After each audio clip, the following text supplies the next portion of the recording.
इंदौर में रहने वाले 16 साल का वंश और 13 साल की उसकी बहन प्रिंसी ने कभी सपने में भी नहीं सोचा होगा कि उनके साथ ऐसा होगा। कोरोना की वजह से 2 महीने पहले अपने माता पिता को खोने वाले वंश और उसकी बहन अब सरकारी दफ्तर के चक्कर लगा रहे हैं। इसके साथ ही बच्चों की बदकिस्मती शुरू हो गई। ये बच्चे अब अपने ही घर में नहीं रह पा रहे हैं। हुआ ये कि दादी के इलाज में खर्च के नाम पर रिश्तेदारों ने मकान का सौदा कर दिया। पिता की छावनी स्थित दुकान का ताला तोड़कर नकदी, दस्तावेज भी ले गए।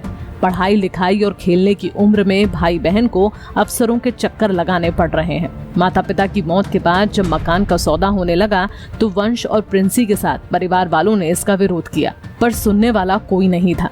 1 करोड़ का मकान 40 लाख रुपए में बेच दिया गया। जब बच्चे सब जगह से हार गए तो फिर वे पहुंचे कलेक्टर के पास। पूरी कहानी सुनने के बाद कलेक्टर मनीष सिंह से रहा नहीं गया और उन्होंने बच्चों को आश्वासन दिया कि उनके साथ न्याय होगा। कलेक्टर ने एसडीएम को मकान न बिके इसकी जांच भी सौंपी, लेकिन दादी को विश्वास में लेकर मकान का सौदा हो गया। बच्चों के पास अब अपना कुछ भी नहीं बचा। कभी मामा तो कभी किसी अन्य रिश्तेदार के पास रहकर वे गुजर बसर कर रहे हैं। सर, मेरे मम्मी पापा शांत हो गए थे। 14 अप्रैल को पापा शांत हुए थे। 20 तारीख को मम्मी शांत हुई थी कोरोना से। तो सर हम 17 तारीख को सर इंदौर आए थे। दादी की भी तबीयत ख़राब थी। दादी का भी हमने इलाज कराया और इंदौर आए थे। दादी का इलाज वहाँ चल रहा था तो भी दादी इंदौर आ गई हमारे साथ। तो हम लाए और जैसे दादी ने कुछ फ़ोन पे बातचीत करके दादी उनकी बहन के साथ चली गई और दादी फिर 2-3 दिन में फिर जाके जैसे मेरी मम्मी की शांत हो गई थी 20 को, तो फिर दादी लॉकर खोल लिया। दादी ने 23-24 तारीख को दादी ने लॉकर खोल लिया। हम भी सर वही काम में लगे थे मम्मी और इनके। तो सर हम 3 तारीख को इंदौर आए थे सर। तो हम बैंक वगैरह गए तो सर वहाँ से सूचना मिली कि दादी ने लॉकर वगैरह सब खोल लिए और सब कागज, रकम, पैसे, नकदी सब निकाल लिया। सर हमने इसकी सब जगह सूचना दे रखी थी, सब थाने में, सब दूर। और सर इसके बाद हम ये सूचना हमने 5 तारीख को दी थी। उसके बाद सर हमारी चर्चा चल रही थी समझौते की, पर सर कुछ समझौते की इसमें सर इनने मकान बेच दिया सर छावनी का 21 सद्दाना। अप्रैल में कोरोना की जो दूसरी लहर आई थी उसके अंदर वंश के और प्रिंसी के दोनों माता पिता कोरोना पॉजिटिव थे। इंदौर में बेड नहीं मिले, हमने बड़वा में इलाज करवाया। इनकी दादी भी पॉजिटिव थी, उनका भी इलाज करवाया और भगवान की इच्छा नहीं थी, दोनों शरीर छोड़ दिया।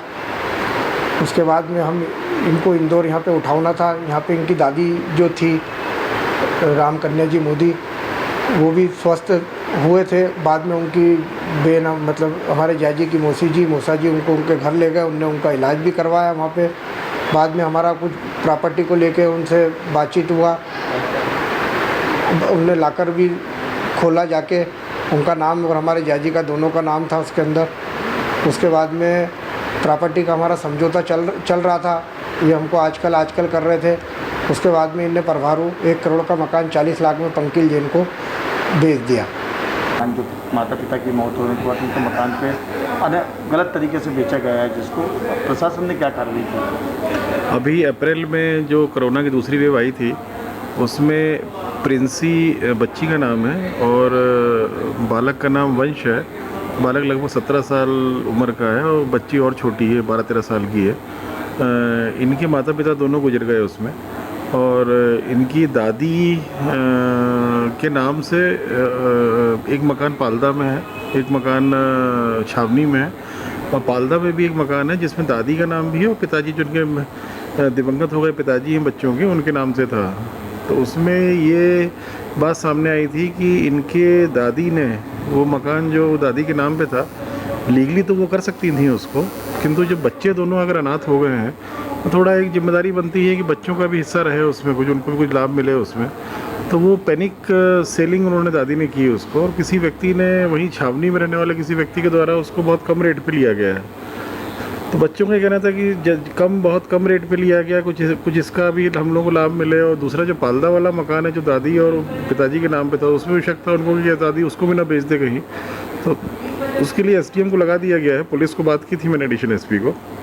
जो छावनी का मकान बेचा है पैनिक सेलिंग में कम दरों पे, उसको अटैच कर रहे हैं हम लोग और 145 में, क्योंकि उसमें बता दें कि कलेक्टर मनीष सिंह ने साफ कर दिया है कि बच्चों को उनका हक मिलेगा। बच्चों की पढ़ाई का पूरा खर्च सरकार उठाएगी। साथ ही कलेक्टर ने कहा है कि 40 लाख में घर खरीदने वाले शख्स ने अगर इंसानियत नहीं दिखाई तो फिर इसके खिलाफ कानूनी सहारा लिया जाएगा। पंजाब केसरी के लिए इंदौर से सचिन बहरानी की रिपोर्ट। हमसे जुड़े रहने के लिए हमारे YouTube चैनल को सब्सक्राइब करें और नई वीडियो की नोटिफिकेशन के लिए बेल आइकॉन को दबाएं। अगर आप ये वीडियो Facebook पर देख रहे हैं तो लाइक जरूर करें और ज्यादा से ज्यादा शेयर करें। धन्यवाद।